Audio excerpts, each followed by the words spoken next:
Definitely in terms of the effort, no, it's not too soon for a scale back. They were the words many in the Gulf didn't want to hear, not yet at least. BP's incoming CEO Bob Dudley says it's time to scale back on the cleanup effort. We have boom across the shores all the way from Florida to Louisiana.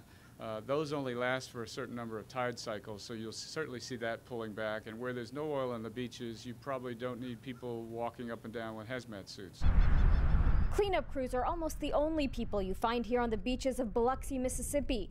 The waters are clean, but the beaches are empty. There's not much to clean up, so they'll likely be gone soon too.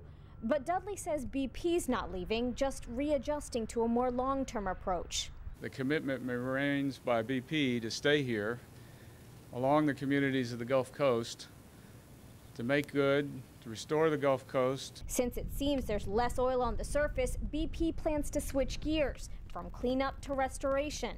Dudley announced Federal Emergency Management Agency Chief James Lee Witt will be the guy to head up that effort.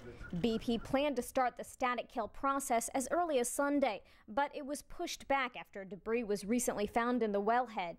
That could shift to Tuesday depending on how long it takes them to remove the debris from the wellbore that they located in the last 24 hours and then lay that casing line. The general schematic, here's the original wellbore. Professor Eric Smith explains the procedure. They'll go in through the choke line, they'll put in this heavy mud, and they'll build up a column of mud to contain the pressure. And they're doing it for two reasons. One, they can actually contain the well that way. But secondly, it gives them something when they are ready to do the bottom kill they can pump against, and that provides a back pressure to the mud that they pump in from the bottom. So they're sort of going at it from both directions to completely kill the well. As the process of permanently killing the well draws near, people here worry, especially those who have been depending on BP for an income.